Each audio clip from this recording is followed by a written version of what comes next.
ಗಾಡಿ ಕಳಿಸ್ಕೊಟ್ಟಿದ್ರಲ್ಲ, ಹ್ಞೂ ಸರ್ ಕಳ್ಸಿಕೊಟ್ಟಿದ್ದೀನಿ. ಮಾಡಲ್ ಎಷ್ಟು ಗಾಡಿ? ಅದು 19 ಸರ್. 19 ಮಾಡಲಾ? ಹ್ಮ್. ಓನರ್ ಅಣ್ಣ? ಓನರ್ ಅಣ್ಣ 3. 3 ಓನರ್ ಆಗಿದ್ದಾರೆ. ಹ್ಮ್. ಡಾಕ್ಯುಮೆಂಟ್ಸ್ ರನ್ನಿಂಗ್ ಐತೆ ಗಾಡಿದು? ಇನ್ಶೂರೆನ್ಸ್ ಡ್ಯೂ ಆಗೈತೆ, ಅದು ಮಾಡ್ಕೊಡ್ತೀವಿ. ನೀವು ಐತೆ ಮಾಡಿಸ್ಕೊಡ್ತೀರಾ? ಹ್ಮ್. ಲೋನ್ ಇದೆ ಅಣ್ಣ ಗಾಡಿ ಮೇಲೆ? ಲೋನ್ ಏನಿಲ್ಲ, ಒಂದ್ 5 ಕಂತು ಇದಾವೆ, ಹಾಂ ಹಾಂ, ಅದೆಲ್ಲ ಕ್ಲಿಯರ್ ಮಾಡ್ಕೊಡ್ತೀವಿ ನಾವು. ಕ್ಲಿಯರ್ ಮಾಡ್ಕೊಡ್ತೀರಾ. ಗಾಡಿ ರನ್ನಿಂಗ್ ಎಷ್ಟಾಗಿದೆ? ಗಾಡಿ 1,13,000 ಏನೋ ಆಗಿದೆ. ಇಂಜಿನ್ ಕೆಲಸ ಏನಾದ್ರು ಬಂದೈತೆ ಗಾಡಿ? ಏನಿಲ್ಲ ಸರ್, ಫ್ರೆಶ್ ಮಾಡಿಸಿದೀವಿ ಮೊನ್ನೆ. ಇಂಜಿನ್ ಕೆಲಸ ಒಂದ್ ಮಾಡ್ತಿದ್ರಾ? ಒಂದ್ 2 ತಿಂಗಳು ಆಗೈತೆ. ಹಾಂ ಹಾಂ ಹಾಂ. ಟೈರ್ ಕಂಡೀಷನ್ ಚೆನ್ನಾಗಿದೆಯಾ? 50% ಆಯ್ತು ಸರ್. 50% ಇದಾವೆ. ಹ್ಮ್. ಎಷ್ಟು ಬರ್ತದೆ ಸರ್ ಮೈಲೇಜ್ ಗಾಡಿ?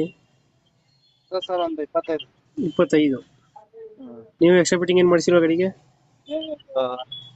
ಎಕ್ಸ್ಟ್ರಾ ಫಿಟ್ಟಿಂಗ್ ಇದೆ ಸರ್, ಅದು ಸಿಸ್ಟಮ್ ಬರುತ್ತಲ್ಲ ಮೇಲೆ ಹಾಂ. ಗಾಡಿ ಒಳಗಡೆ. ಹ್ಞೂ ಹ್ಞೂ. ಐತೆ. ಮಹೀಂದ್ರ ಜೀತೋ ಪ್ಲೇಸ್ ಹ್ಮ್. ಯಾವುದು ಇದು? ಜೀತೋ 6